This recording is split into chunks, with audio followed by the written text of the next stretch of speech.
আসসালামু আলাইকুম। এইচএসসি 2024 ব্যাচের পরীক্ষার্থীরা, তোমরা সবাই জানো গত মাসের 20 তারিখে তোমাদের বাকি সাবজেক্টগুলোর পরীক্ষাতে অটোপাস দেওয়া হয়েছে।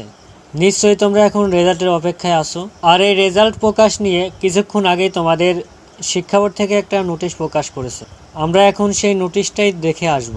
তোমাদের এইচএসসির ফল প্রকাশ কবে হবে সেটা দেখার জন্য আমরা তোমাদের শিক্ষা বোর্ডের ওয়েবসাইটে চলে আসলাম। দেখো, এটা কিন্তু প্রকাশ হয়েছে 10 সেপ্টেম্বর, অর্থাৎ আজকে।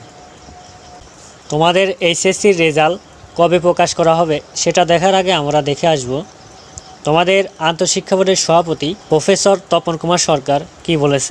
এই রেজাল্টের ব্যাপারে জানতে চাইলে আন্তঃশিক্ষা বোর্ডের সমন্বয়ক ও ঢাকা শিক্ষা বোর্ডের চেয়ারম্যান প্রফেসর তপন কুমার সরকার বলেন, আমি আগামী মাসের প্রথম সপ্তাহে এইচএসসির ফল প্রকাশের প্রস্তুতি গ্রহণ করেছি, তবে পুরোটাই নির্ভর করেছে শিক্ষা মন্ত্রণালয়ের সিদ্ধান্তের উপর।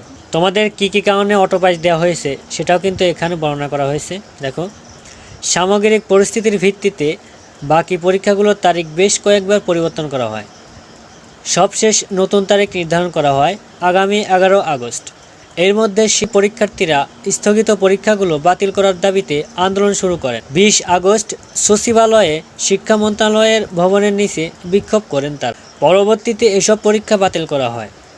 চলতি বছরের এইচএসসি পরীক্ষায় 9টি সাধারণ শিক্ষা বোর্ড, কারিগরি বোর্ড ও মাদ্রাসা বোর্ডের অধীনে মোট 14,50,790 জন অংশগ্রহণ করেন।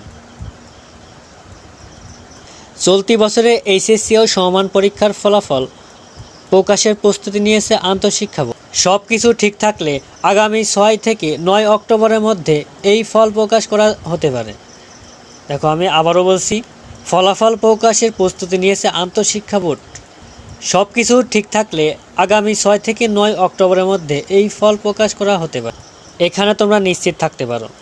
তো প্রিয় শিক্ষার্থীরা, তোমরা যারা এইচএসসি 2024 পরবর্তী ব্যাচ এবং অনার্স প্রথম বর্ষ নতুন এবং পুরাতন যারা আসো, তোমাদের পরীক্ষার সকল আপডেট এবং সাজেশন পেতে আমাদের চ্যানেলটা সাবস্ক্রাইব করে পাশে থাকা বেল আইকনটা বাজিয়ে দিও। এই পর্যন্তই।